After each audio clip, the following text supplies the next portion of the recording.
You're welcome to Logos Aflame Daily Devotional Podcast. Be blessed as you listen. January 20th. Today's topic is the impact of the blessing of Abraham. Our Bible reading is from Genesis 41, 17 to 57, Genesis 42, 1 to 17, Matthew 13, 24 to 46, Psalms 18, 1 to 15, Proverbs 4, 1 to 6. Our memory verse is from Genesis 41, 39, using the New Living Translation.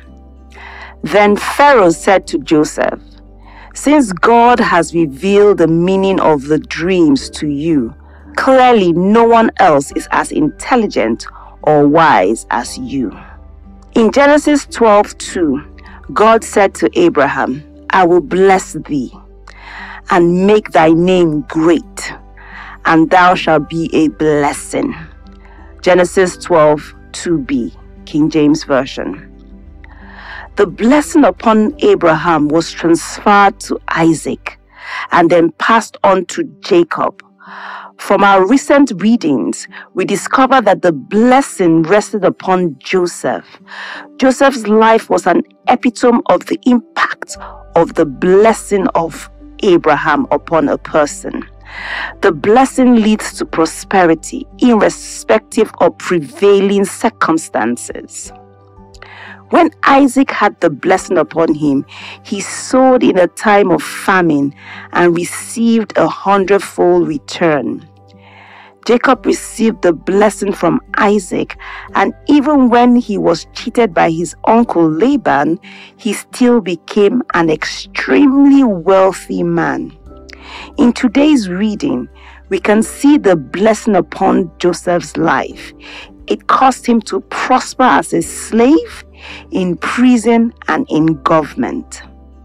Genesis 41:38 says, "So Pharaoh asked his officials, 'Can we find anyone else like this man, so obviously filled with the Spirit of God?'" This verse shows that Pharaoh, who was not in a covenant relationship with God, recognized the blessing upon Joseph.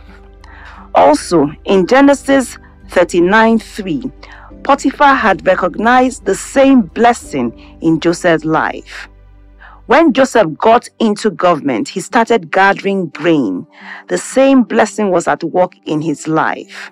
He piled up huge amounts of grains like sand on the seashore. Finally, he stopped keeping records because there was too much to measure. Genesis 41:49, New Living Translation. Similarly, as believers, we can experience the impact of the blessing of Abraham in our lives.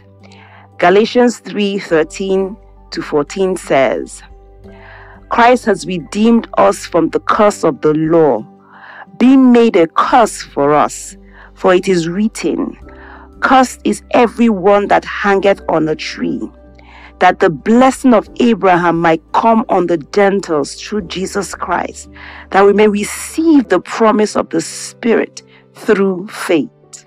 Galatians 3:3 to 14, King James Version. Practical reflections. How do I become a seed of Abraham and receive the blessing of Abraham? Galatians 3:29. Based on a scriptural example, what impact should the blessing of Abraham have on your life? We would love to hear from you. Please send your messages and prayer requests to our email, office@logosoflameministries.org, or visit our Facebook page, Logos of Flame Ministries, and drop a message. God bless.